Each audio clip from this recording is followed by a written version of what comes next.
به نام خداوند بخشنده مهربان سلام عرض میکنم خدمت شما عزیزان. امیدوارم که حالتون عالی عالی باشه. من محمد مهدی ربانی هستم، مدیر مسئول مجله خلاقیت و امروز میخوام در رابطه با یک موضوع جذاب دیگه خدمتتون صحبت بکنم. موضوعی که شاید فکر خیلی رو به خودش درگیر کرده. این موضوع چیه؟ هنر پیدا کردن کاری که عاشقش باشید. خیلی از شمایی که الان دارید گوش میکنید این فایل صوتی و این درس رو دارید ادامه میدید، در رابطه با این موضوع سوال براتون پیش اومده که من چقدر باید کار بکنم؟ چه کاری باید بکنم؟ خیلی از شماها الان کاری دارید و خیلی از شماها الان متاسفانه کاری که در خور شما باشه متاسفانه پیدا نکردید. امروز میخوایم در رابطه با همین صحبت بکنیم. چطور شما میتونید کاری رو پیدا بکنید یا کاری رو بسازید که عاشقش باشید؟ چرا باید عاشق کاری که دارین انجام میدید باشید؟ فکر کردین تا الان به این سوال؟ دوستان من، تحقیقات نشون داده که ما بیشتر عمرمونو، عمری که بیدار هستیم و سر کار هستیم و داریم فعالیت میکنیم، اگر چنانچه عاشق اون کاری باشیم که داریم انجام میدیم، اون ساعتهایی که داره میگذره برای ما لذت بخش خواهد بود. ولی اگر چنانچه اون کارهایی که انجام میدیم دوست نداشته باشیم، عاشقش نباشیم، برای ما لذت بخش نیست و وقتی لذت بخش نباشه ما نهایت انرژی و توانمون رو توی اون کار نمیذاریم.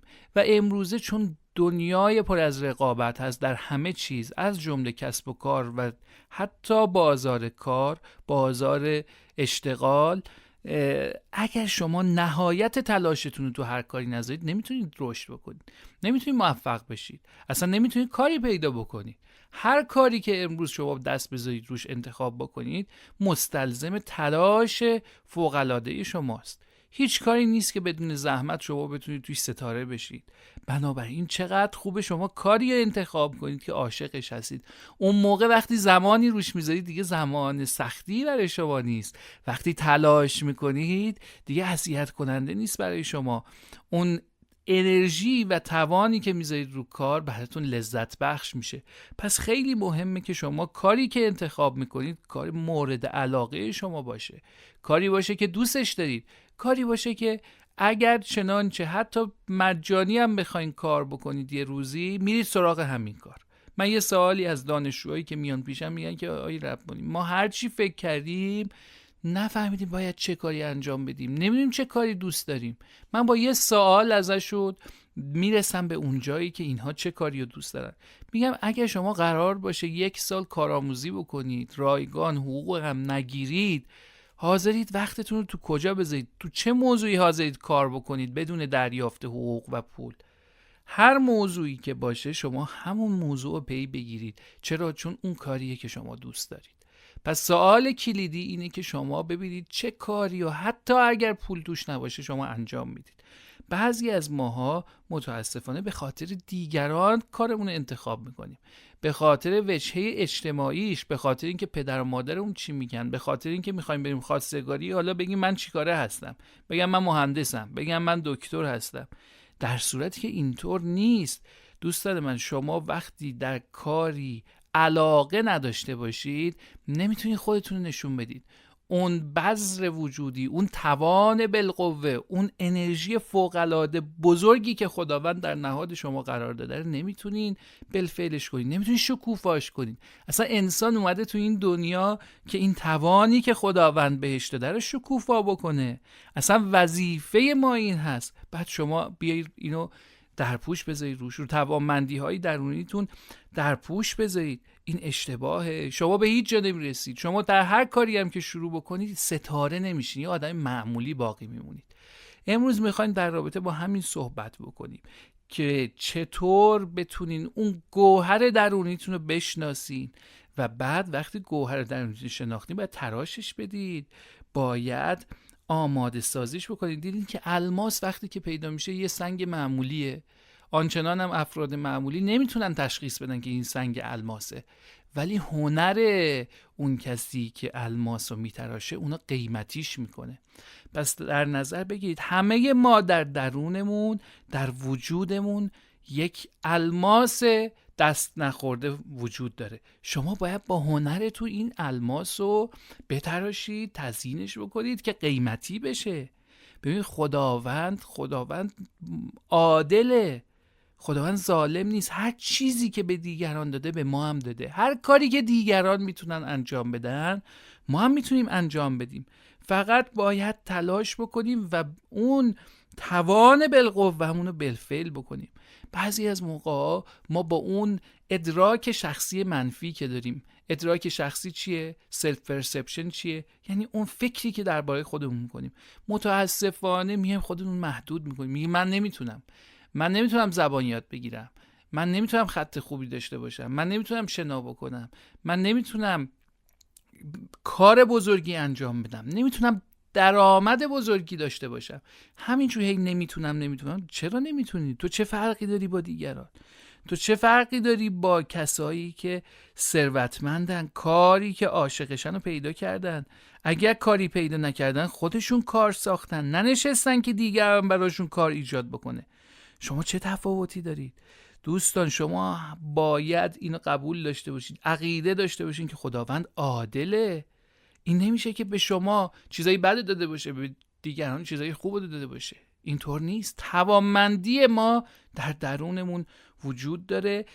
چه توانمندی؟ توانمندی که اصلا نمیشه حساب کتابش کرد، اصلا نمیشه شمردش، نمیشه حسابش کرد. پس فقط وظیفه ما اینه که ما اون گوهر رو پیدا بکنیم و آمادش بکنیم و عرضش بکنیم به جهان. وقتی که عرضش کردیم به جهان، یک اثری از خودمون به جای گذاشتیم، یک ارزشی ارائه کردیم، خب جهان هم هر چی که داره به ما عرضه میکنه، ثروتش، آرامشش، سلامتیش، معروفیتش، هر چی که بخواین میاد در خونتون بدون اینکه شما دنبالش باشید. ما اشتباهاً راهو گم میکنیم. یعنی چی؟ یعنی به جای این که دنبال پیدا کردن خودمون باشیم، دنبال پیدا کردن توانمندی های درونیمون باشید. من گفتم خداوند عادله، ولی توانمندی های ما یکسان نیست. هر شخصی در یک چیزی توانمنده. اگر جمع بکنی توانمندی یک شخص رو با بقیه یکیه. ولی این نیست که اگر من توانمندی خط خوب داشته باشم حتما شما هم همونقدر توانمندی داشته باشید. نه، توانمندیامون متفاوته ولی برابره. ما باید پیدا کنیم تو چی توانمند هستیم، باید اون گوهر درونی خودمون رو پیدا بکنیم. حبیب خراسانی یه شعر قشنگی داره، یه بیتشو من برای شما میخونم: گوهر خود را هویدا کن کمال این است و بس. گوهر خود را هویدا کن کمال این است و بس. خیش را در خیش پیدا کن کمال این است و بس. دوستان ما راهو گم میکنیم. به جای این که بریم دنبال پیدا کردن گوهر درونی خودمون، میریم دنبال پول، میریم دنبال مقام، دنبال معروفیت، در صورتی که وقتی بدوی دنبال اینا از تو فرار میکنن. مثل یک پروانه است، وقتی میخوای پروانه رو بگیری اگه بدوی دنبالشون فرار میکنه، در صورتی که باید تو خودتو خوشبو بکنی، باید یه گل خوشبو بذاری، پروانه میاد روش میشینه و اون موقع میتونی بگیریش.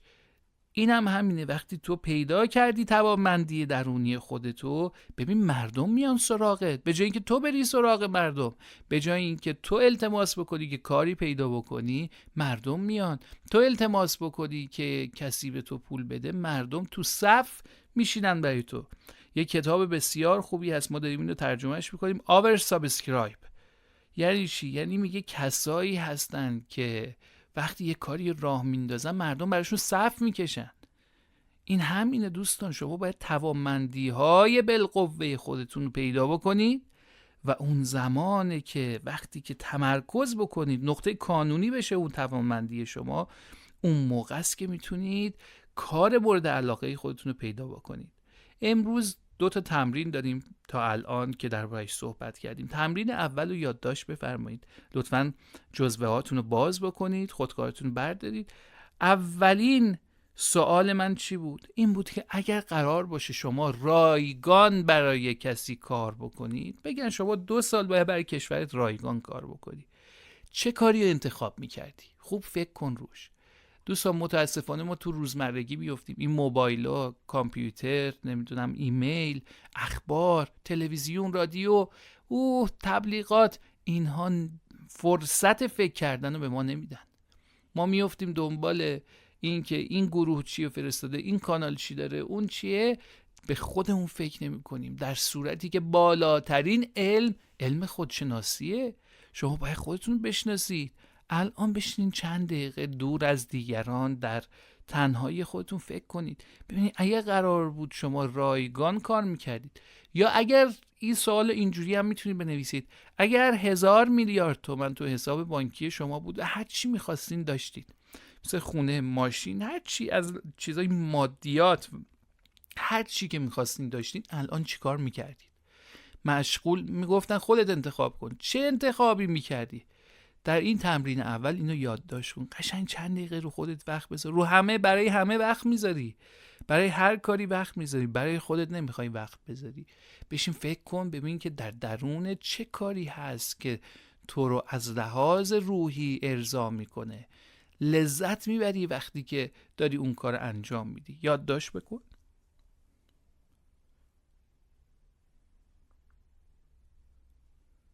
تمرین دوم، اگه زمان بیشتری میخوایم میتونید استاپ بکنید فایلو و 2 مرتبه گوش کنید. تمرین دوم اینه که بیاین ببینید چه توانمندی بالقوه‌ای شما دارید، در درونتون به چی شناخته میشید شما.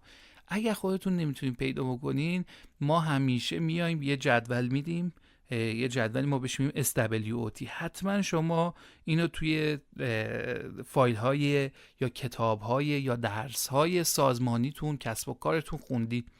SWOT رو برای چی استفاده میکنن؟ اگه گفتین در بحث سازمانی، برای برنامه‌ریزی استراتژیک، برای اینکه ببینن نقاط قوت و ضعف سازمانشون چیه و چه فرصت‌ها و چه تهدیدهایی اونا رو فرا گرفته. اینو ما میایم برای تمرین دوم میایم از این تکنیک استفاده میکنیم. SWOT رو می‌نویسیم، ولی برای امور فردی میایم ببینیم، میگیم که بنویس ببین چه نقاط قوتی داری دوست عزیز من، ببین چه نقاط ضعفی داری. بعد بیا با یه رنگ دیگه ما یه صفحه A4 میدیم، میگیم که نقاط قوت تو روی صفحه و پشت صفحه نقاط ضعف تو بنویس.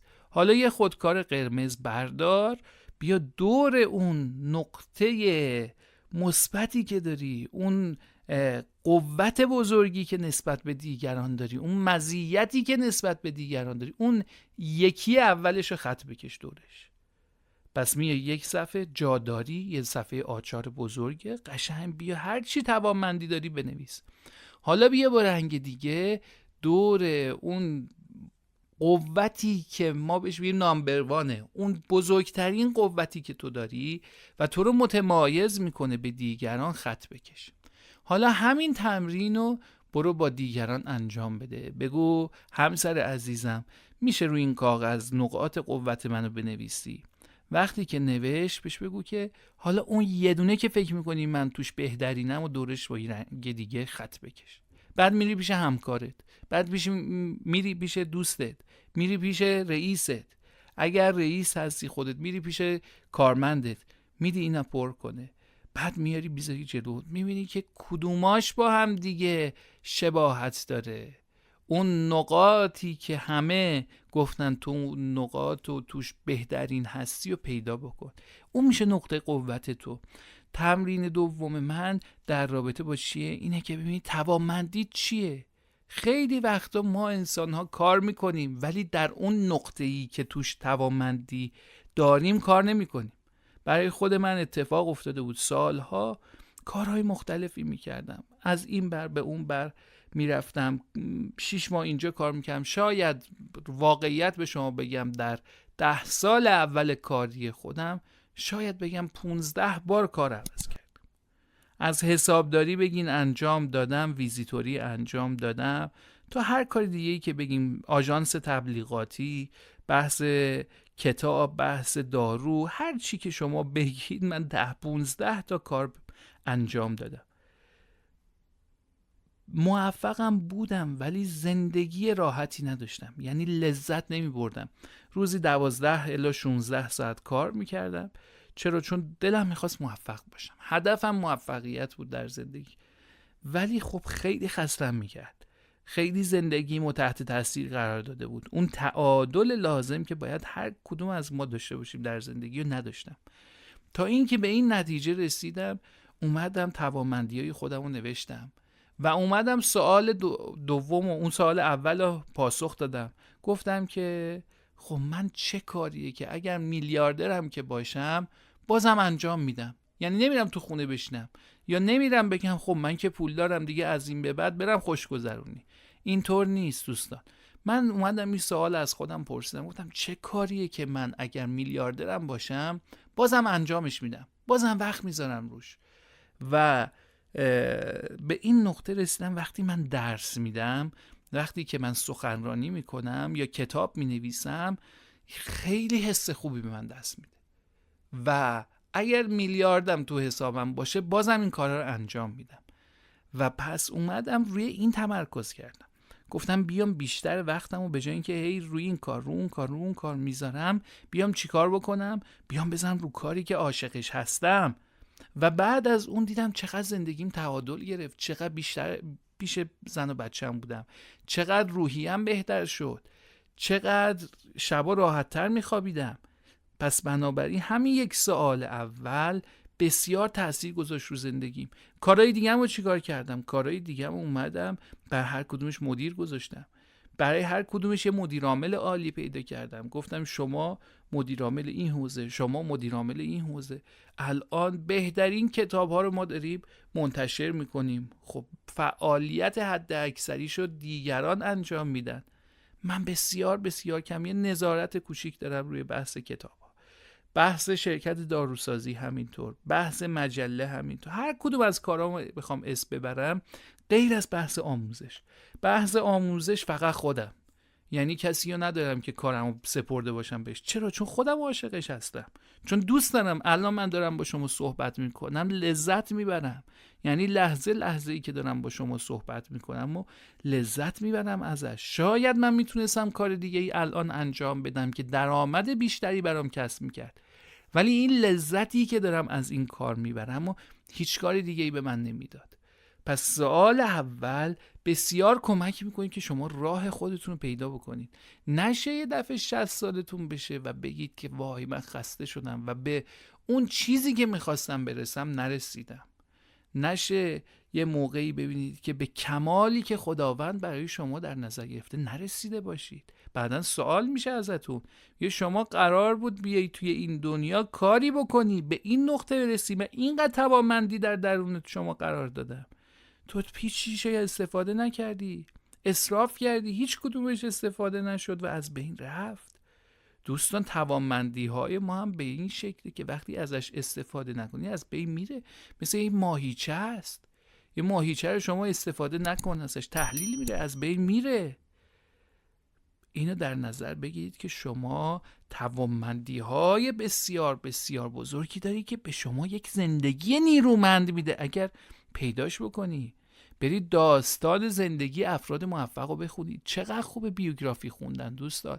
من یه قفسه کتاب دارم توی کتابخونم همینجا پشت سرم هست که همه بیوگرافیه، از افراد موفق گرفته، سیاستمدارا گرفته، افراد مذهبی گرفته، تمام این موارد رو من جمع آوری کردم میخونم. بسیار بسیار به شما کمک میکنه در این که بشناسید خودتونو، بشناسید اون راهی که باید پیدا بکنید، اون مسیر شغلیتون رو پیدا بکنید، اون نردبانی که باید برسید کم کم برید بالا. وقتی ما برنامه‌ریزی برای نردبان شغلیمون، نردبان کسب و کاریمون و موفقیت اون نداشته باشیم، خب چطور میتونیم بهش برسیم وقتی شما برنامه‌ای ندارید؟ پس این دوتا تمرین خیلی مهمه، وقت بذارید روش، بعد ببینید که چقدر راحت میتونید یک زندگی بزرگ، یک زندگی موفق و برگرد توانمندی های خودتون به پا بکنید، بسازید و ستاره بشید تو اون نقطه‌ای که شما عاشقش هستید. خب حالا که تمرین رو نوشتید، 2 سفر بذارید کنار هم. یکی توانمندی های شما، یکی هم اون نقطه‌ای که شما عاشقش هستین، اون کاری که شما اگر حتی مجانی هم باشه حاضرید انجام بدید، یا اگر میلیاردر بودید حاضر بودید که وقت بذارید و انجام بدید. این 2 سفر بذارید کنار هم. آیا برای انجام اون کاری که شما در تمرین اول نوشتید اون توانمندی لازم رو دارید یا خیر؟ ببین وقتی من اومدم نقطه اول رو پیدا کردم، نقطه تمرکزم، نقطه‌ای که عاشقش هستم، درس دادن و سخنرانی کردن و نوشتن بود. صفحه دوم، اون تمرین دوم، توانمندی هاشو که نوشته بودم، توانمندی اولم میخواستم ببینم که میخوره به اون نقطه‌ای که من باید توش کار بکنم یا خیر. برای من خورد. من توانمندیم صحبت کردن بود، ارتباط برقرار کردن بود با دیگران، توانمندی تحقیق و پیدا کردن نکات از میان علوم مختلف بود. این توانمندیای من بود، یعنی در طی سالها ساخته شده بود اون توانمندی ها در درون من. ولی اگر چنانچه شما این تمرین سومه بنویسید که آیا برای انجام دادن اون کاری که من عاشقش هستم، اون تمرین اولتون تو پرانتز بنویسید، برای انجام دادن اون کار آیا توانمندی لازمم دارم یا خیر؟ چون خودتون دیگران اومدن به شما کمک کردن که شما چه توانمندی هایی دارید. الان ببینید میخوره یا نه. ببینید این 2 با همدیگه ست میشه، آیا فیت همدیگه هست؟ اگر هست که شما خیلی جلو هستید، اگر نیستم هیچ اشکالی نداره. خیلی از دوستانی که هنوز بیکار موندن و کار ندارن انجام بدن و کاری هم گیرشون نخواهد آمد اگر این تمرین رو انجام ندن، هیچ موقع نمیتونن کاری پیدا بکنن، چون بازار اشتغال دیگه رقابتی شده. شما باید خیلی تلاش کنی، تو کاری هم که دوست نداری نمیتونی تلاش بکنی، و وقتی هم زیاد تلاش نکنی کارو به کسی میدن که خیلی تلاش میکنه. پس افرادی که راه خودشونو، مسیر خودشونو پیدا نکردن، اون پث یا مسیر خودشونو پیدا نکردن، اونها نمیتونن حتی کاری پیدا بکنن. این تمرین امروز خیلی مهمه. تمرین سوم اینه که شما ببینید آیا شما توانمندی هاتون متناسب هست با اون نقطه‌ای که عاشقش هستید یا نه. اگه هست که گفتیم خب شما خیلی جلو هستید. اگه نیست لیست بکنید همین الان. دوستان اگه الان تمرین رو انجام ندید دیگه وقتی براتون نیست. من مطمئنم، چون تجربه به من نشون، من یک مربی هستم، تجربه به من نشون داده که اگه شما الان سر کلاس تمرین رو انجام ندید هیچ موقع دیگه انجام نمیدید. همین الان بنویسید چه توانمندی هایی لازم دارید که در کاری که در تمرین اول نوشتید ستاره بشید. یادداشت بکنید توانمندی های لازم برای ستاره شدن در نقطه‌ای که عاشقش هستید. این خیلی مهمه که شما ببینید چه توانمندی احتیاج دارید. مثلا شما نوشتید من وقتی کار فروشندگی میکنم لذت میبرم. بعد از اون بعد تو توانمندی هاتون اصلا توانمندی هایی که لازمه برای فروشندگی مثل ارتباط برقرار کردن، مشتری یابی، اقناع مخاطب، اینا رو مثلا ندارید. خب الان شما باید در تمرین سوم بنویسید مهارت ها، توانمندی ها و اون دانشی که مورد نیاز شماست برای اینکه برسید به ستاره اون شغلی که مد نظرتون هست چیه؟ یادداشت کنید. یه جدولی ایجاد کنید. 1 2 3 مهارت ها، توانمندی ها و دانشی که مورد نیازتون رو یادداشت بکنید. 3 چیز مختلفه: توانمندی ها، مهارت ها و دانش. چرا مختلفه؟ دوستان تا الان فکر کردین توانمندی با مهارت یا دانش چه تفاوتی داره؟ برایش من میگم این 3 متفاوته و هر 3 تاشو بنویسید. یه کمی فکر بکنید. تفاوت بین مهارت و دانش و توانمندی چه تفاوتی دارن؟ دوستان عزیز، ببین، یادتونه یه شعری بود میگفتن توانا بود هر کی دانا بود. این در دنیای جدید متاسفانه نقص شده. خیلی از افراد رو میبینیم که دانش مورد نیاز، دانش خیلی زیادی دارن برای کار کردن، ولی در عمل نه کاری گیرشون میاد، نه اگر کاری گیرشون هم بیاد خوب میتونن کار بکنن. پس توانا نیستن. یعنی حتی اونایی که دانا هستن، البته خیلی از افرادی که دانش یاد گرفتن، تلاش کردن، کسب دانش انجام دادن، خیلی هم توانمندن، ولی این قانون همه‌گیر نیست. خیلی هم هستن که دانش زیادی دارن، دانا هستن، ولی توانا نیستن. دلیلش چیه دوستان؟ دلیلش اینه که ما هنوز تفاوت بین دانش، مهارت و توانمندی توی ذهنمون درست نکردیم. امروز که من اینو خدمتتون عرض میکنم، شما دیگه خیلی راحت میشین. چرا؟ چون دیگه هر دوره‌ای رو شرکت نمی‌کنید، هر رشته دانشگاهی رو نمیرید بخونید، دیگه وقتتون رو خوندن بعضی از کتاب‌ها نمیذارید، میرید اون چیزی که لازمه براتون رو پیگیری میکنید، اون مسیر یادگیریتون رو صحیح انتخاب میکنید که شما رو برسونه به اون قله موفقیت در اون کاری که عاشقش هستید. پس این خیلی مهمه که شما تفاوت بین دانش و مهارت و توانمندی رو بدونید. ببینید، دانش و مهارت وقتی که در راستای هوشمندی فرد باشن منجر به توانمندی میشن. پس نگاه کنید، دانش یه فرمول داره به علاوه مهارت، ولی نه هر مهارتی، نه هر دانشی. اون مهارت و دانشی که در راستای هوشمندی شما باشه. شما چی چیز درونی دارید؟ چی دارید که شما رو میرسونه به اون نقطه‌ای که از لحاظ روحی ارضا میشید؟ اونو باید پیدا بکنید. شما بیاین دنیایی از مهارت کسب کنید، دنیایی از دانش کسب کنید، ولی اگر شما رو نرسونه به اون نقطه تمرین اول، اون کاری که به شما لذت میده، اون کاری که وقتی شما انجام میدین اصلا خسته نمیشید، خب این توانمندی نیست. این اثری رو شما نخواهد گذاشت. شما کوله باری از دانش داری، کوله باری از مهارت داری، ولی تو زندگی شخصیت هیچی نمیشی. همیشه نیازمندی، هیچ موقع رشد نمی‌کنی در کسب و کارت، همیشه مشکل مالی داری. پس اینو دقت بکن. ببین، بعضی از چیزا خیلی ریزه‌کاری داره. ما همه تلاشمون رو انجام میدیم ولی این ریزه‌کاری‌ها رو انجام نمیدیم. موفقیت درست شده از همین ریزه‌کاری‌ها. تفاوت افراد موفق با افراد معمولی تو همین ریزه‌کاری هست. شما پس باید بیایی ببینی که اون نقطه اول، اون سوال اول، سوال کانونی و سوال کلیدیه. شما باید اون سوال اول روش خوب فکر کنی. گفتم در یک نقطه تنها بشینی، قشنگ با آرامش مدیتیشن انجام بدی. آرامش که پیدا کردیش فکر کن، ببین چه کاریه که شما رو از درون ارضا میکنه، چه کاریه که ساعتها، روزها، ماهها وقت بذاری روش خسته نمیشی، چه کاریه که وقتی همه مسخرت میکنن بازم ادامش میدی و رهاش نمیکنی، چه کاریه که اگه 100 بارم رفتی جلو و موفق نشدی بازم ولش نمیکنی و باز تلاش میکنی. اونه که پیدا کردی، حالا بیا دانش و مهارتی که احتیاج داری که در راستا و مسیر اون هوشمندی باشه رو پیدا کن. وقتی که پیدا کردی، شروع کن تلاش کردن برای کسب اون دانش و مهارت.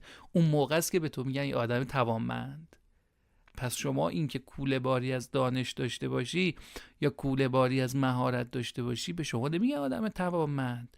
اینها باید در مسیر موفقیت شما باشه، در مسیر اون نقطه کانونی شما باشه.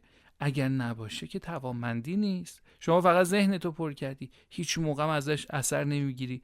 پس الان دلیلی که میبینیم کلی از تحصیل کرده های ما، افرادی که زحمت کشیدن، سالها مدرک کسب کردن، میدونید دوستان، الان من یه آمار واقعی به شما بدم، میدونید که پیدا کردن کار برای این افراد الان سخت‌تر شده از افرادی که دیپلم و زیر دیپلم هستن. این آمار نشون میده در کشور خودمون. این نتیجه چیه؟ نتیجه اینه که ما ننشستیم 1 ساعت درباره خودمون فکر کنیم، میریم کلاس کنکور، میریم کتاب‌های کمک درسی بخریم، میریم کتابخونه میشینیم بر کنکور بخونیم، میریم این بر اون بر روزنامه دنبال کار، ولی حاضر نیستیم 1 ساعت بشینیم با خودمون 2 تا 4 تا بکنیم ببینیم چی کاره ایم، عاشق چه کاری هستیم. میگیم چون مدرک من حقوقه باید حتما برم مثلا دفترخونه، باید حتما وکیل شم. خب شما باید قبل از این که درس میخوندی فکر اینو میکردی که چه کاری عاشقش هستی. الانم دیر نشده. خیلی یا 40 سالگی تازه میفهمن و خیلی یا 50 سالگی دوستان. اینم باز تحقیقات نشون داده که یه کتابی ما چاپ کردیم، کتاب بسیار بسیار خوبیه، من معرفیش میکنم برای شما. راهکارهایی برای یک زندگی معرکه از آقای اتکینز هست.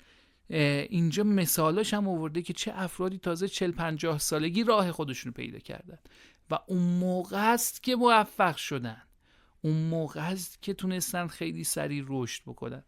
پس شما تمرین سوم این بود که بیاین دانش، مهارت، توانمندی هایی که کاستی دارید توش که برای رسیدن به اون نقطه‌ای که برای شما ساخته شده نیاز دارید، بیا اینا رو یادداشت کنید. تمرین بعدی شما که اینم خیلی مهمه، موانعی که بر سر راه شما هست که اون توانمندی لازم رو کسب بکنید باید بشناسید. یکی از روش‌های برنامه‌ریزی توی مدیریت هم همینه. ما وقتی برنامه‌ریزی می‌کنیم میایم موانعش هم یادداشت می‌کنیم، موانعش هم پیدا می‌کنیم. یه جلسه گروهی می‌ذاریم، میگیم برای رسیدن به این هدف این راه ماست. حالا چه موانعی فکر می‌کنید سر راه ماست؟ شروع می‌کنیم موانع رو نوشتن و برای هر مانعی میایم برنامه از قبل ایجاد می‌کنیم. پس آیا مانعی در راه ساختن توانمندی های شما وجود داره؟ این تمرین 4متون هست. وقت بذارید توش بنویسید.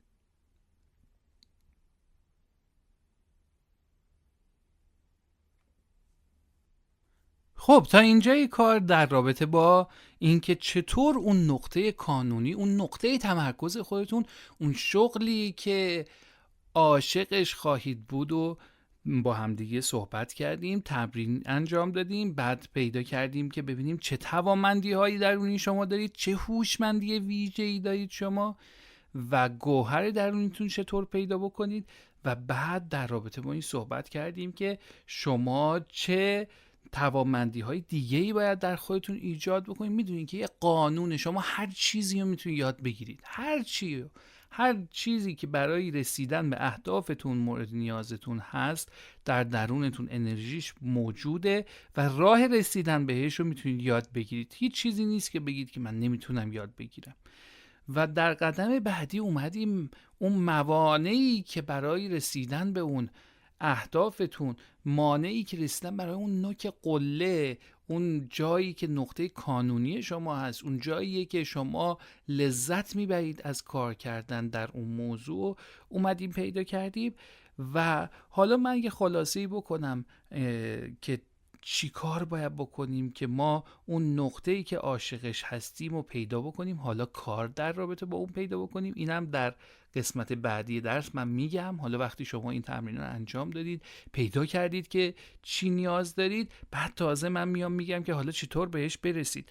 همتون داستان والت دیزنی رو شنیدیم. من سال گذشته که برای اولین بار رفتم به اون والت دیزنی، اون پارکی که بود در فرانسه، در پاریس که ما رفتیم، اون اولین موقع بود که تازه من فهمیدم این چی کار کرده این آقای والت دیزنی. قبلا کارتونا رو دیده بودم که چقدر زیبا، چقدر زیاد، چقدر موفق شد این کمپانی.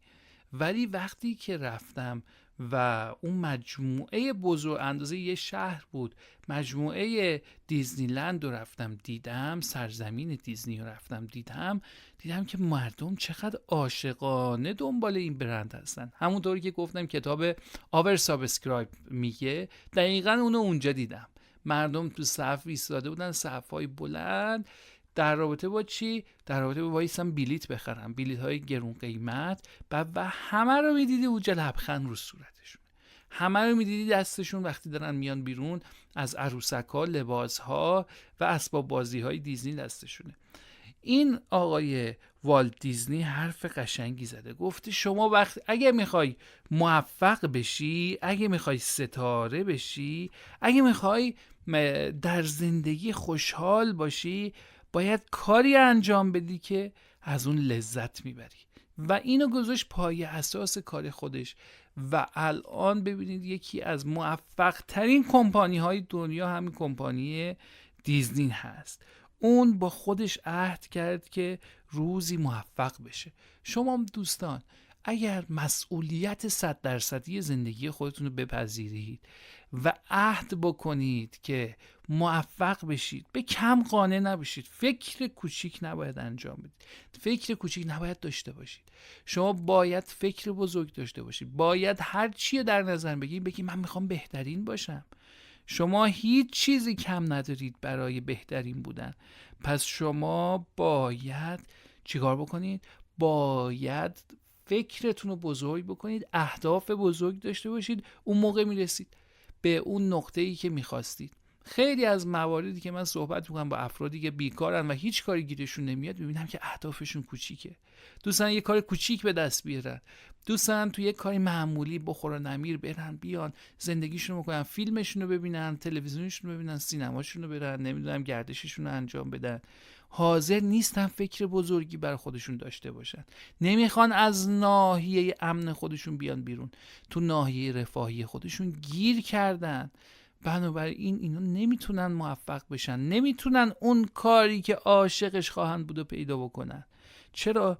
چون برای موفقیت باید سخت کار کرد. اینو والت دیزنی باز میگه برای موفقیت باید سخت کار کرد، هرگز تسلیم نشد و مهمتر از همه ذهنیتی قوی و عالی برای خود به وجود آورد. ذهنیتی عالی و قوی این پایه و اساس موفقیته.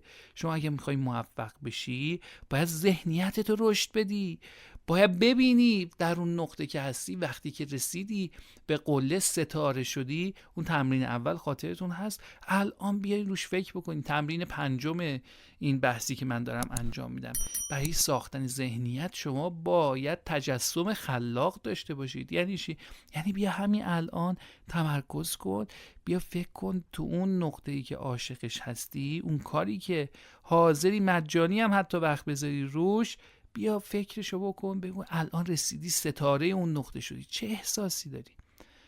من اومدم برای خودم اینجور تصویر سازی کردم، فکر کردم که من اگر بهترین مدرس باشم، بهترین معلم باشم، چه احساسی دارم؟ وقتی که میبینم به دیگران دارم انگیزش میدم، دارم زندگیشون تغییر میدم، دارم امیدواری بهشون میدم، دیدم که چقدر لذت بخشه. شما باید اینو تجسم بکنید، چشمتون رو ببندید، فکر بکنید در اون کاری که عاشقش هستید به نفر اول تبدیل شدید. قرار شدم که به نفر دوم حتی قانع نباشید، به نفر اول صنعت خودتون، اون چیزی که میخواین تبدیل شدید. چه احساسی دارید؟ چه کارهایی میتونید انجام بدید که الان نمیتونید انجام بدید؟ چقدر میتونید شاد زندگی بکنید؟ چقدر میتونید کمک بکنید به دیگران؟ چقدر میتونید با خانواده‌تون با آرامش بیشتری زندگی بکنید؟ چقدر میتونید انگیزه بخش بشید برای خواهر و برادراتون، برای فرزندانتون؟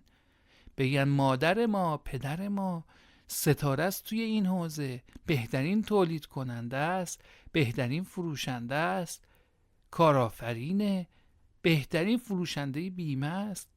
چجوری شما تبدیل میشید به یک ستاره؟ وقتی که بتونید خوب فکر بکنید، وقتی بتونید تجسمش بکنید. همیشه همه چیز در ذهن انسان آفریده میشه و بعد در بیرون به صورت فیزیکی خلق میشه. یعنی همه چیز اول یک انرژیه، اول یک فکره، همه چیز از یک ایده و یک فکر نشأت میگیره، بعداً در واقعیت اتفاق میفته. پس اگر تو بتونی تجسمش بکنی، تو میتونی خلقش بکنی. این یک قانونه. اگه بتونی تجسمش بکنی میتونی خلقش بکنی. پس تجسم کن، وقت بذار برای خودت، آرام باش، فکر کن که الان در اون لحظه‌ای که رسیدی به نوک قله، رسیدی ستاره اون موضوع شدی توی زندگی، چی کار میکنی الان؟ زندگی چه رنگ و بویی داره؟ برای دیگران چه فعالیت هایی میکنی؟ و حالا عهد کن با خودت، عهد کن که روزی به اون نقطه برسی. این احساس زیبایی که الان داری و عهد کن که بهش برسی. دوستان عزیزم، در انتهای قسمت اول این درس میخوام یک نکته به شما بگم. این نکته رو بارها از من شنیدید و اگر یک روزی از من بپرسن که اگه بخوای فقط یک نکته برای موفقیت بگی چیه، من اینو میگم: این که شما باید مسئولیت 100% زندگیتون رو به عهده بگیرید. شما باید کاملا به خودتون متکی باشید. فقط این تلاش های خود شماست که شما رو موفق میکنه. شمایید که سبب میشید زندگی درخشانی بسازید. اگر به طور مستمر و با اراده محکم کار کنید و ثابت قدم باشید، مطمئناً رویاهاتون به واقعیت خواهد پیوست. حالا میخوایم بگیم که حالا قدم‌های اجراییش چیه؟ چی کارا باید بکنید؟ آیا روز اول قراره که برای شما اون کار پیدا بشه؟ یعنی من یه نقطه‌ای رو پیدا کردم، میگم این نقطه آمال و آرزوهای من، این کاریه که من حتی اگر میلیاردر باشم انجام میدم. ولی آیا همین فردا این کار آماده است؟ این یه سوال کلیدیه که من الان کارم رو پیدا کردم، اون چیزی که به من لذت میده پیدا کردم، ولی آیا برای من وجود داره؟ دوستان عزیز، تحقیقات مختلف از زندگی شخصی افراد موفق شده و نتایج حیرت انگیزی به ما داده. افرادی بودن که از بدترین شرایط، مثلا شرایطی که در یه آپارتمان 30 متری زندگی میکردن، کاری نداشتن انجام بدن، ظرفاشون رو توی وان حمومشون میشستن و الان تبدیل شدن به افرادی که 20 تا 30 تا شرکت و مالکیتشو دارن و دارن ادارش میکنن. میلیاردر شدن، میلیون ها نفر رو دارن غذا میدن، سیر میکنن، فقرا رو دارن کمک میکنن، مدرسه ساختن. افرادی بودن رو عرشه کشتی کارگری میکردن. افرادی بودن که توی رستوران ها توالت میشستن. این افراد الان برای خودشون کسب و کار بزرگی دارن. افرادی بودن در کشور خود ما قبر میشستن، شب جمعه ها میرفتن قبرستان، وقتی که 7 سالشون بوده 8 سالشون بوده قبرستان میرفتن قبر میشستن و در تاریکی غروب قبرستان، در اون فضای وحشتناک، روی قبرها رو دست میکشیدن که اگر میوه شیرینی چیزی باقی مونده برن بردارن و ببرن برای خانوادهشون که غذایی داشته باشن.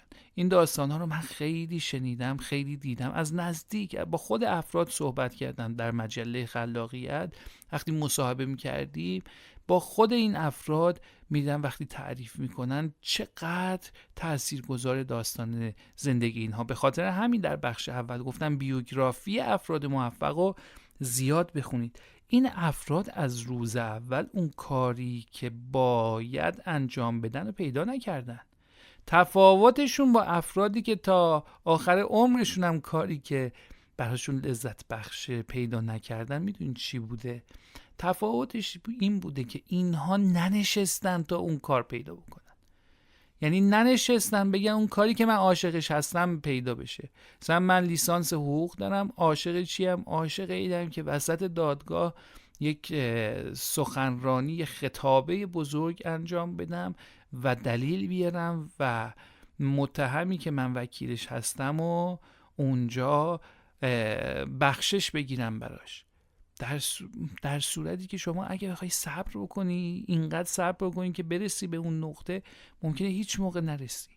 راز و رمز رسیدن به اون نقطه کانونی، به اون نقطه‌ای که لذت درونی شما در اون وجود داره، اینه که شما از کم شروع کنید، از کارآموزی شروع کنید. موفق ترین افراد کسایی بودن که کارآموزی کردن، کارمندی کردن، سالهای سال تلاش کردن برای دیگران موفق کردن و حالا نوبت خودشونه.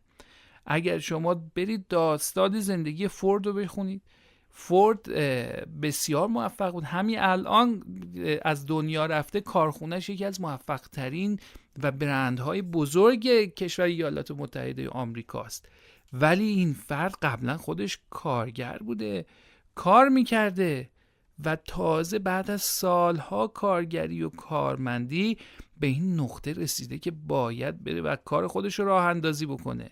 پس اینو در نظر بگیرید دوستان، از روز اول اینطور نیست که اینها کارآفرین زاده شده باشن، یا حتما هم قرار نیست همه کارآفرین باشن. شما اگر در درونت اون تمرین اول قسمت اول درس کارآفرینی نباشه، شما اصلا احتیاج نیست کارآفرینی انجام بدی. همه افراد که به دنیا نیومدن کارآفرین بشن. پس شما باید اینو در نظر بگیرید که از کم شروع کنین، از یک کار کوچیک. همینطوری که گفتم آقای فورد در سال 1899 هنری فورد با جیب خالی، هیچی پول نداشت، از شرکت ادیسون اومد بیرون. یعنی با جیب خالی اومد بیرون و حتی یه سکه طلا نداشت که بگیم که خرج بکنه و کار خودش رو راه اندازی بکنه، ولی ساخت کسب و کار خودش رو. از کم دوستان، از کارآموزی، افرادی که موفق شدن برید بخونید داستانشونو. از هیچی شروع کردن، شروع کردن پادویی دیگران.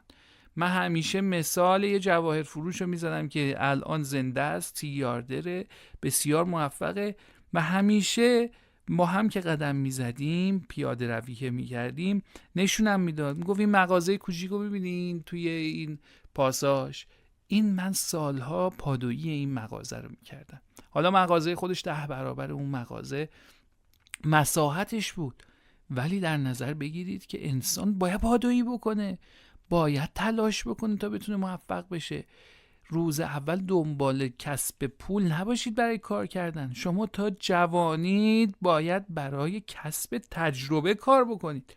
اینم یه نکته کلیدیه. کار کردن شما در جوانی برای پول نباید باشه، برای کسب تجربه باید باشه. بعد این یک دفعه به شما مثل اثر مرکب به شما یه موفقیت بزرگ میده. چرا؟ چون تلاش کردید، سالهای سال تلاش کردید. ببین تلاش‌های انسان مثل پولی که در بانک ذخیره میشه، همینجور رو همدیگه ذخیره میشه، از بین نمیره. تلاش‌هایی که شما میکنید در کسب و کارهای کوچیکی اول میرید، کارگری، کارمندی، اینا موفقیتون میکنه. بزرگترین وکلا اول کارآموز بودن، سالهای سال مجانی برای اساتیدشون کار میکردن، 90% کار اونا میکردن، 10% اون کارفرماشون انجام میداد، ولی به نام کارفرما در میومد اون پرونده و پولش هم اون کارفرما برمیداشت، چیزی نمیداد به دستیاراش. ولی همین باعث میشد که این دستیارا آینده وکلای خوبی بشن. حالا شما بگو نه من نمیخوام مفتی کار کنم، بشین سالهای سال همینو بگو، آخرش یا کار گیر نمیاری یا کارم گیر بیاری، یه کار متوسط گیر میاری. پس شما باید سالها تلاش بکنی بدون چشم داشت، بدون این که فکر کنی حالا چقدر بهت میدن و بعدش کم کم مسیر رو میری جلو. چی میشه که شما وقتی کار مجانی میکنی، کار ارزان قیمت میکنی، چطور میری ستاره میشی؟ چه روشی داره که از 0 برسی به 1 بودن، از هیچ کس بودن برسی به کسی که میدرخشه، نفر اول صنعت خودشه؟ اینه که تو هر کاری که هستی، این یه قانونه، تو هر کاری که هستی تمرکز کن رو همون کار و بهترین شو تو همون. اگه جارو میزنی بهترین فردی باش که جارو میزنی، کم کم میری بالا، به شهردار بودنم میرسی. اگر تو دستیار یه پزشک هستی، تلاش کن به بهترین پزشک آینده تبدیل خواهی شد. پس باید یواش یواش، اگر دستیاری یواش یواش هر چی تلاش بلدی انجام بدی، هر چی توان داری مایه بذار برای کار، بعد میری بالا، از نردبان یواش یواش میری بالا. پس شما باید اینو در نظر بگیری که ابتدا از کار کوچیک باید شروع کنی. 2، در هر کاری که هستی باید بهترین باشی، هر چی باشه، نگی این کار بر من زشته. 3، اصلاً برای حرف دیگران کار نکن. این که بگی آره من میخوام برم خواستگاری، میپرسن چه کاره ای، چی بگم؟ بابا چی کار داری؟ تو وقتی بدبخت باشی چه زندگی خواهی داشت؟ کسی که الان میخواد برای اسم و عنوان شغل تو با تو ازدواج بکنه چه فایده ای داره؟ کسی خوبه که اصلا کاری نداشته باشه به عنوان شغلی تو. اون موقع است که با اون میتونی یه زندگی عالی بسازی.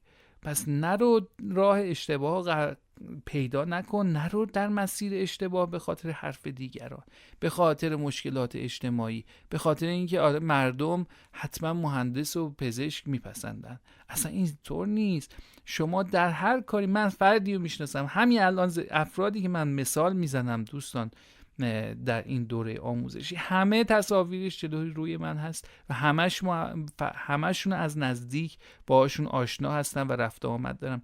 من فردی رو میشناسم که نون خشکی بود، کسایی بود که میرفتن با گاری داد میزنن نون خشکی و جمع میکردن مس و آهن قراضه و سماور و هر چی که بود، آهنالات و نون خشک و اینا رو ضایعات رو خریداری میکرد.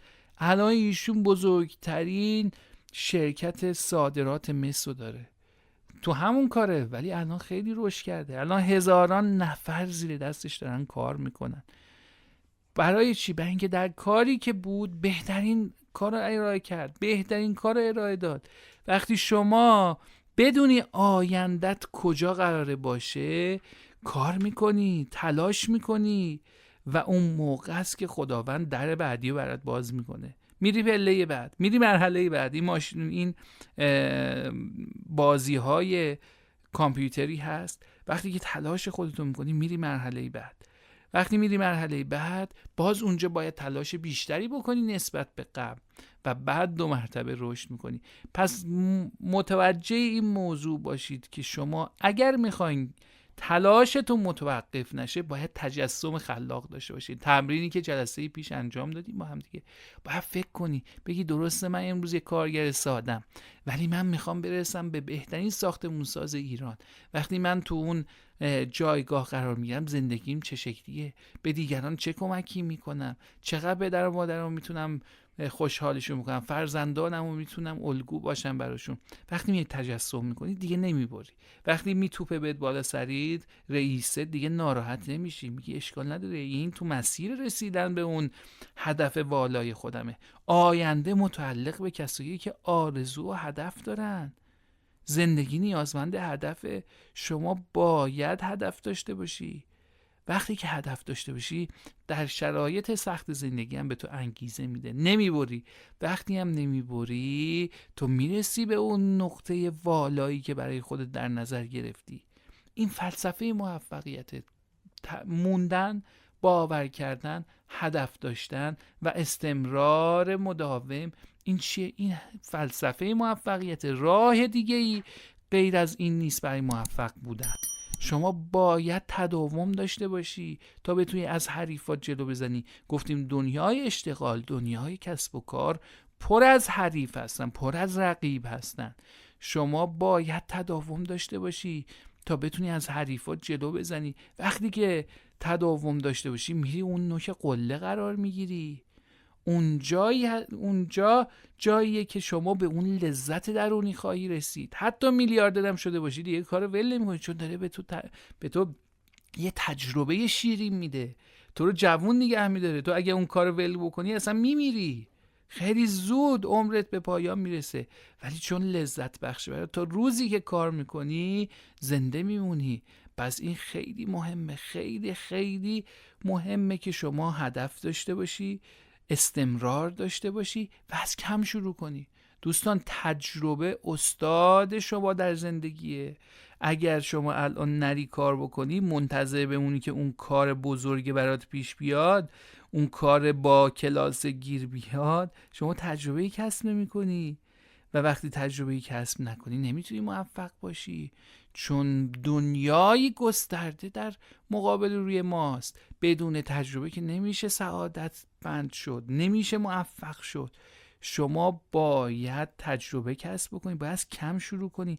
وقتی که به کارهای کم قانع میشی، شروع میکنی انجام دادن و تو اونها بهترین خودتو ارائه میدی، میبینی کم کم آبرو پیدا میکنی، کم کم آوازت همه جا میپیچه، کم کم پله های بعدی رو طی میکنی و خودت اصلا نمیبینی. یه شبه رفتی بالا، مرحله بعد دوره تلاش میکنی، بهترین خواهی بود، باز آبروی بیشتری کسب میکنی، اعتماد بیشتری کسب میکنی، باز یه مرحله بالاتر و میبینی در عرض 10 سال، متوسط 10 سال طول میکشه، میبینی که موفق شدی. میرسی به اون نقطه‌ای که تجسم میکردی.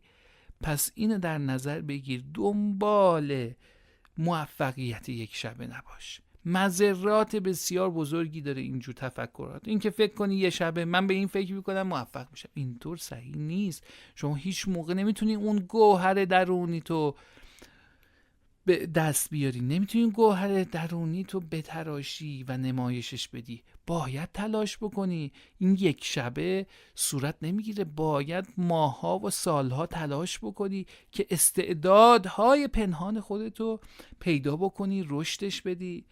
این خیلی مهمه. یه جایی میخوندم ساعتهای آفتابی در سایه زیادن. خیلی از ساعتهای آفتابی هستن که توی سایه‌ن. آیا توی سایه ساعت آفتابی کار میکنه؟ آیا یه سنگ بزرگ الماس زیر خاک به درد میخوره؟ یا اون موقعی که شما ساعت آفتابی رو ببرید توی نوری از خورشید بذاری، اون موقع است که ساعت آفتابی ارزشمند میشه. اون موقع است که به تو زمان نشون میده. یا وقتی که یک سنگ الماس رو بگیری تراشش بدی، اون موقع است که ارزشمند میشه. پس شما هم باید یه نورافکن به خودتون بندازید، روی خودتون یه نور بزرگی بندازید، اون گوهر درونیتون رو پیدا بکنید و بعد حالا بیاین این توانمندی بالقوه رو بالفعل بکنید، رشدش بدید. از چی؟ از قدم‌های کوچیک. از قدم‌های کوچیک شروع کنید، از کارهای کوچیک شروع بکنید. اون موقع است که می‌بینید چقدر رشد می‌کنید. پس اون فلسفه موفقیت تداومه. کاری رو پیدا بکنید، روش مداومت داشته باشید، بعد شما رو میرسونه به اون نقطه بالایی که در نظر گرفتین. خیلی از ما تلاش میکنیم دوستان، صبح تا شب تلاش میکنیم، ولی اون هدف و آرزو رو که نداریم، اون برنامه‌ای رو که باید داشته باشیم، ما اسمش رو میذاریم نردبان کسب و کار، نردبان شغلی، اونو نداریم، هیچ موقع رشد هم نمی‌کنیم. تلاش می‌کنیم، رشد نمی‌کنیم. پس امروز چند تا مورد رو ما با هم دیگه صحبت کردیم. اینکه دانش تنها کافی نیست. پس اینکه میگفتن توانا بود هر که دانا بود به تنهایی کافی نیست. شما باید داناییتون در مسیر اون هوشمندی ویژه‌تون باشه، در مسیر اون نقطه کانونیتون باشه. اون موقع است که ارزشمنده. نکته دیگه ای که خدمتتون عرض کردم اینه که تلاش تنها هم به درد نمیخوره. فکر کنید فقط صبح تا شب تلاش بکنید میتونید موفق بشید. اینطور نیست. افرادی هستن که 10 برابر من و شما تلاش میکنن، بنده خداها تو نون شبشون هم موندن. دلیلش چیه؟ دلیلش اینه که کشف نکردن اون نقطه کانونی خودشونو، کشف نکردن اون توانمندی ویژه خودشونو. شما پس وقتی تلاشتون جواب میده که پیدا کرده باشید نقطه کانونی خودتون. این مواردیه که ذهنیت‌های اشتباهیه که سالهای سال تو ذهن ما هست و برای موفق شدن شما باید اینها رو در نظر بگیرید، اشتباه نکنید. وقتی که این موارد، این نکات ریز رو میبینید، خیلی هم ساده است، این نکات ریز رو در نظر گرفتید، میبینید که چقدر راحت دیگه میتونید رشد بکنید، چقدر راحت میتونید به اون چشمانداز شخصی که برای خودتون در نظر گرفتید برسید. دوستان من تکرار میکنم، در درس‌های مختلفی گفتم باید هر کدوم از ما یه چشمانداز داشته باشیم. چشمانداز همون نوک قله هست که چند بار تکرار کردم. شما باید بدونی به کجا میخوای برسی، باید تجسم کنی، باید یه فیلم رنگی از خودت داشته باشی برای اون موقعی که رسیدی. از همین الان بدون که حتی اگر الان درماندهی، حتی اگر مشکل داری، همین الان بدون قراره به کجا برسی، خداوند کجا رو برای تو گذاشته. مورد دیگه ای که باید بدونی اینه که تو اومدی توی این دنیا برای چه کاری، مأموریت تو چیه، اومدی چه کاری انجام بدی. وقتی که این دوتا نکته رو شما داشته باشین، چشمانداز و مأموریت ما بهش میگیم میشن و ویژن، وقتی شما این دوتا نکته رو داشته باشی دیگه برات شکستی وجود نداره. شما قطعا در هر لحظه، حتی مانعی باشه سر راهت، بهتر مانع ها میشن پله برای تو. مانع ها رو میذاری روی همدیگه، میشه پله‌ای برای صعود تو. پس وقتی که شما ویژن و میشن داشته باشی، چشمانداز و مأموریت داشته باشی، دیگه شکست ناپذیری. فقط کافیه که بری جلو. تداوم تداوم تداوم اینه که کمک میکنه. تداوم نتیجه بخشه. وقتی که شما اینو بهش پی ببری، به این نقطه کانونیت پی ببری، اصلا یه انقلاب فکری در شما ایجاد میشه. دیگه کارت رنگ و بوی دیگه ای پیدا میکنه. سریع در همین شغلی که الان داری میدرخشی. دیگه نمیگی من این شغل دوست ندارم. کار میکنی، تلاش میکنی. چرا؟ چون میدونی که این کاری که الان داری میکنی پله‌ایه برای اون کاری که دوست داری. هیچ موقع نمیبری، هیچ موقع نمیگی که خب من دیگه ول میکنم، تو خونه نشستم بهتر از اینه که این کار رو انجام بدم. نمیدونی که این کاری که داری انجام میدی یه ابزار برای رسیدن به اون کار بزرگه، به اون نقطه کانونی، به اون کاری که قراره برای تو اون کاری باشه که تو رو مأموریت تو انجام میده، میرسی به چشم اندازت. پس شما با دونستن این نکاتی که من در این درس خدمتتون عرض کردم میتونید در برابر موانع از این درس ها استفاده بکنید، میتونید پیش برید به سوی هدفاتون و هیچ نگران نباشید. مطمئن باشید وقتی که اون کار عالی درونیتون رو پیدا کرد، اون کاری که لذت درونی به شما میده، ارضا میکنه روح شما رو، اون موقع است که قدرت‌های کائنات به کمک شما میان. خداوند پشتیبان شما خواهد بود که برسید به اون اهدافتون. چرا؟ چون شما اومدی یه مأموریتی انجام بدی. با اون کاری که میخوای انجام بدی، میخوای یه مأموریتی انجام بدی، میخوای یه ارزشی ارائه بکنی به جامعه. دوستان، من در آخر خدمتتون عرض بکنم اگه شما دارین کاری انجام میدید که ارزشی ارائه نمیکنه به جامعه، دردی دوا نمیکنه از مردم، مطمئن باشید که حتی اگر الان کاری دارید، مطمئن باشید این کار از دست خواهید داد.